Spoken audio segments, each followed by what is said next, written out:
और सब कहना चाहता हूँ, मदरसा के बच्चे के बारे में बोला उन्होंने सर। मैं मदरसा में पढ़ा हूँ, मैं इंग्लिश स्कूल में ही पढ़ा हूँ, याद रखिएगा। और मदरसा के बच्चे भी है, IAS भी बनते हैं और IAS भी बनते हैं। ये संकीर्ण जो मानसिकता है उसको निकाल दीजिए। मैं कहना चाहता हूँ, वो तो एक का जवाब उन्होंने दे दिया था। अच्छा, और दूसरा पूछिए। दूसरा अध्यक्ष महोदय, ये जो लंबा चौड़ा भूमिका दी अध्यक्ष महोदय, ये 2 लाख रुपया पुनर्विवाह, ये विवाह वो विवाह करवाएंगे अध्यक्ष महोदय। एक कहावत है देहात में, न नौमन तेल होगा न राधा नाचेगी। नंबर 1।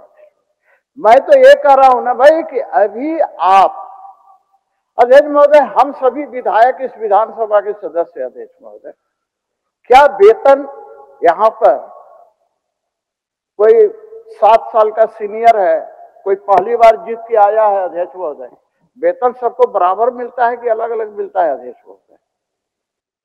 उसी प्रकार से 18 साल से 50 साल की आयु की कोई भी महिला हो, चाहे वो विधवा हो, चाहे विकलांग हो, चाहे सामान्य हो, उसको 2500 रुपये मैया सम्मान योजना की राशि मिलनी चाहिए। मैं ये मांग करता हूँ अध्यक्ष।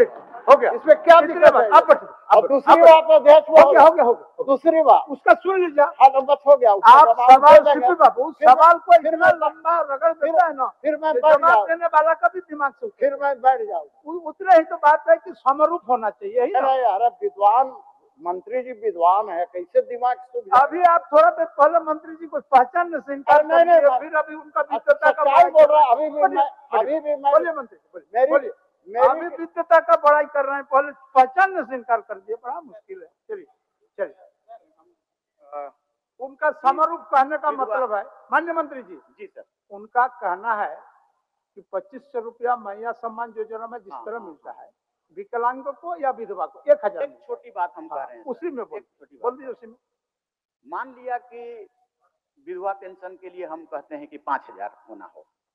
अब इसमें स्टेट का भागीदारी और केंद्र का भागीदारी बहुत छोटा है। तो क्या केंद्र, अगर हम 5000 आप डिमांड करते हैं और स्टेट 2000 देती है तो 3000 केंद्र देगी क्या? अगर आप पूछ लीजिए, अगर ओके करेगा तो हम लोग भी दे देंगे। केंद्र से मांगिए 3000, चलिए दोनों का हिस्सा होता है। अध्यक्ष महोदय, अभी मैंने सही बात बता रहे थे, मैं कसम खा के बोल रहा हूँ, मैं यहाँ से नहीं पहचान पा रहा। अच्छा ठीक है, चलिए। मैं नहीं पहचान पा रहा। नहीं, वही सब उम्र का तकाजा होता है, हमको भी पहचानने में दिक्कत कभी कभी हो जाए। अध्यक्ष महोदय, भाई अध्यक्ष महोदय, आप लोग 7 बार के हैं, 7 बार हैं, स्वाभाविक सी बात है। अध्यक्ष महोदय, एक चीज मैं बोल रहा हूँ, आप बहुत कुछ बोल गए ऊपर बैठ के अध्यक्ष महोदय, अगर उसका कुछ मुझे चिंता नहीं रहता अध्यक्ष महोदय। आप हमको ज्यादा प्यार करते हैं, इसीलिए ना हम कभी कभी बोल देते हैं। कहा गया है ना अध्यक्ष महोदय, आप ज्यादा हमको करते हैं, इसलिए हम कभी कभी माने उदंडता कभी कभी आपको नहीं, आप उदंडता नहीं किए, लेकिन मैं भी एक चीज कहना चाह रहा हूँ कि जिसका वजूद होता है ना, वो बिना पद के भी मजबूत होता है। चलिए सही। मैं लास्ट में एक बार, माननीय मंत्री जी ने कहा, एक मिनट माननीय मंत्री जी एक मिनट धैर्य रखिए, बस मैं अंतिम मैं लास्ट है मेरा अध्यक्ष महोदय, मेरा लास्ट है माननीय मंत्री चमरा लिंडा जी से कि आपने अभी कहा कि केंद्र देगी क्या मैया सम्मान योजना तय करने के पहले केंद्र से पूछे थे क्या? इसका जवाब चाहिए अध्यक्ष महोदय।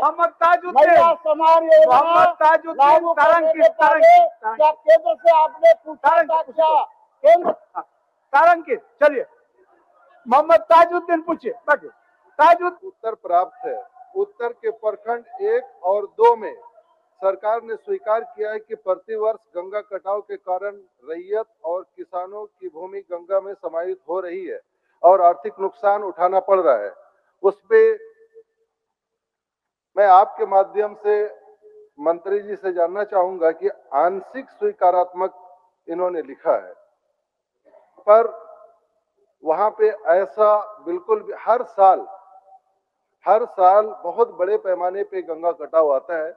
मैं अपने आप को खुशकिस्मत कहता हूं कि मैं झारखंड के उस विधानसभा से आता हूं जो सिर्फ एकमात्र गंगा हमारे यहाँ ही मैं उसके तट पे रहता हूं। पर लगभग 3 महीना बाढ़ के दिनों में हर वर्ष वहां पे बाढ़ आना ही आना है और वो बहुत बड़े पैमाने पे आती है। सरकार की तरफ से जो इस बार जो भी हो रहा है बहुत कम माना जा रहा है। अभी वो टोटल अभी दिखा रहे हैं 700, ये मैंने 900 मीटर दिखा रहे हैं और 83 किलोमीटर में वहां गंगा नदी है। मेरा एक खास विनती होगा कि इस बार भी अगर पंचायत भवन आबादी बहुत सारी घर बिल्कुल गंगा में समाहित हो रही है, हम सरकार से ये जानना चाहेंगे कि अभी तक झारखंड बनने के बाद कितना जमीन गंगा में समाहित हो चुका और कितने विस्थापित हो चुके और कितने विस्थापित को अभी तक जमीन या वैसा रकम मुहैया कराया गया कि फिर से उनको बसाया जा सके। माननीय मंत्री जी, जो सवाल किया है, अभी जो सवाल किया इसका तो जवाब नहीं है क्योंकि ये क्वेश्चन में नहीं है, लेकिन जो 2 नंबर 3 नंबर ये सवाल किए हैं, वहां बरसात के बाद हर साल कमेटी द्वारा निरीक्षण किया जाता है कि कहाँ टूटा है, कहाँ पानी घुस गया। अभी तक 5 साल में 2.7 किलोमीटर कटाव निरोधक कार्य हो चुका है और अभी 600 मीटर काम चल रहा है और 25-26 में 900 मीटर प्रस्ताव लिया गया है और इनका जो कहना है कि 86 किलोमीटर, तो मुझे नहीं लगता है कि 86 किलोमीटर पूरे में हमको कटाव निरोधक बनाने की जरूरत होगा, लेकिन जितना भी अगर और होगा तो हम निरीक्षण करवा करके उसको बनवाने की कोशिश करेंगे। ठीक है ताज जी, ठीक है। नहीं और इसमें कुछ पूछना है? जी अभी मंत्री आपके द्वारा मंत्री महोदय से ये रिक्वेस्ट था कि जहाँ पे अभी 150 मीटर करवा रहे हैं साहिबगंज जिला अंतर्गत गंगा नदी के दाएं तट पर प्रखंड के खाटी टोला के पास डीएस से बानू टोला तक कटाव निरोधक कार्य, जिसमें 150 मीटर अभी काम करने का आदेश दिया गया, उसमें और 550 मीटर कर दिया जाता तो बहुत ज्यादा अच्छा। और एक प्लीज, अभी और एक जो बिल्कुल बहुत बड़ी आबादी इसी बार गंगा में समा जाएगी, साहिबगंज जिला अंतर्गत राजमहल प्रखंड में मझर टोला, कमाल टोला, हाजी पीर अली टोला में के सामने कटाव 900 मीटर है। इसको प्लीज इस बार करा दिया जाए। माननीय मंत्री जी कुछ ज्यादा बढ़ाने के लिए बोल रहे हैं। ठीक है, बस मामूली निरीक्षण करवा करके और जितना जरूरत होगा करवा देंगे। धन्यवाद। माननीय सदस्य अमित कुमार यादव जी पूछिए।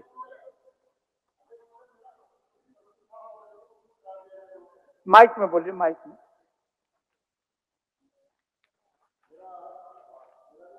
सूचित प्रश्न था महोदय, उसको पुट करवा दिया जाए मेरा उत्तर।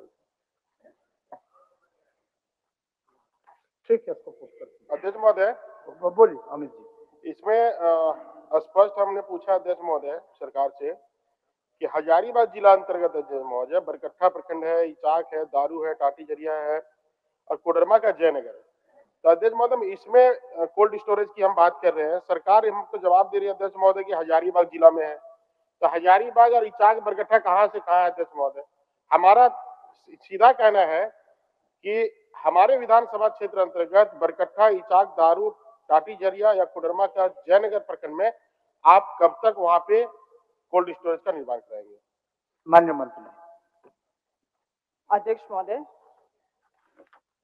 हमारे सरकार के द्वारा 21-22 और 22-23 में मॉडल शीतगृह निर्माण योजना चलाया जा रहा है अध्यक्ष महोदय, और लगभग 20 जिलों में हम लोगों को शीतगृह का निर्माण करना है, जिससे मुझे बताने में भी खुशी हो रही है कि हजारीबाग जिला में अध्यक्ष महोदय हम लोगों ने बिल्डिंग कंप्लीशन करने के बाद वहां पे एजेंसी को भी हैंडओवर कर दिया गया है और हजारीबाग जिला में अभी 5000 एमटी का जो कोल्ड स्टोरेज है वो फंक्शनल भी है। माननीय विधायक जी का जो चिंता है कि हमारे विधानसभा में या विभिन्न प्रखंड में, अध्यक्ष महोदय, अभी प्रखंड स्तर पे कोल्ड स्टोरेज निर्माण का ऐसा कोई योजना नहीं है, क्योंकि कैपिटल एक्सपेंडिचर जो होता है स्टेज वाइज करने का हमारा प्रयास है अध्यक्ष महोदय। पहले जिला, फिर हम लोग प्रखंड में जाएंगे, मगर किंतु प्रखंड स्तर में भी आपके यहाँ पे 30 एमटी क्षमता का शीतगृह और 5 एमटी का शीतगृह अभी है वहां पे, मगर 5000 एमटी का शीतगृह केवल जिला स्तर पे ये योजना चलाया जा रहा है। अध्यक्ष महोदय, हमारे यहाँ बरकट्ठा का दूरी हजारीबाग से 60 किलोमीटर अध्यक्ष महोदय, और जो चलगुस्सा का दूरी है 100 किलोमीटर अध्यक्ष महोदय। और एक किसान अगर 100 किलोमीटर कोई भी सामान को ले जाता है, बीज है, भंडारण करने के लिए है या कुछ भी है, तो अध्यक्ष महोदय ये संभव है क्या कि एक किसान 100 किलोमीटर दूर जाके कोल्ड स्टोरेज में वहां पे वो हमारा कहना है कि जहाँ पे फसल उपजाया जाता है, जहाँ पे सब्जियां उपजाई जाती है, वैसे स्पेसिफिक जगह को आप चिन्हित करें। हमारा कहना है कि हजारीबाग टाउन में तो कोई फसल नहीं उगाता है, बीज नहीं रखता है, इचाक में रखते हैं लोग, बड़का गांव में रखते हैं लोग, इस प्रकार से डोमचांच में रखते हैं लोग, स्पेसिफिक जगह किसानों का। तो अध्यक्ष महोदय, वैसे स्थिति में बरकट्ठा में जो हम लोग का व्यापारी है, कलाहाबाद है, वहां पे सब्जी वहां से दूसरे जगह जाता है, इचाक का धनिया पत्ता हो, चाहे आलू हो, चाहे टमाटर, जो विदेशों तक जाता है, बनारस के माध्यम से जाता है अध्यक्ष महोदय, तो वैसे स्पेसिफिक जगह पे खोलने का प्रयास करिए। इचाक का सब्जी कहाँ तक जाता है अमित जी, हमारा अब जवाब वैसे जगह पे अब जवाब माननीय मंत्री जी। अध्यक्ष महोदय, माननीय सदस्य बहुत ही चिंतित है किसानों को लेके, और हमारी सरकार उससे भी ज्यादा चिंतित है। मैं इस बात से सहमत हूं कि 100 किलोमीटर किसी भी किसान को ट्रैवल करने में दिक्कत होगी। अगर आप चाहते हैं वैसे कोई एफपीओज है, कुछ लैम्प्स है जिनके खेत में अगर हम लोग 5 एमटी का या 30 एमटी का बना सकते हैं, तो निश्चित रूप से वो हमें लिख के दें, तो हम लोग उसको अपने प्रोजेक्ट में टेकअप कर सकते हैं। हो गया, धन्यवाद अध्यक्ष महोदय। माननीय मंत्री जी, एक सूचना, अभी कोल्ड स्टोरेज का जो स्थिति है, जो आपने टेंडर फ्लोट करने से लेकर के निर्माण तक जो कालखंड या अवधि लगा है, उससे ज्यादा अवधि या समय विभाग व्यय कर रहा है उसको जनता को या किसान को समर्पण करने के लिए। इसको दिखवा लीजिए। ठीक है, जी अध्यक्ष।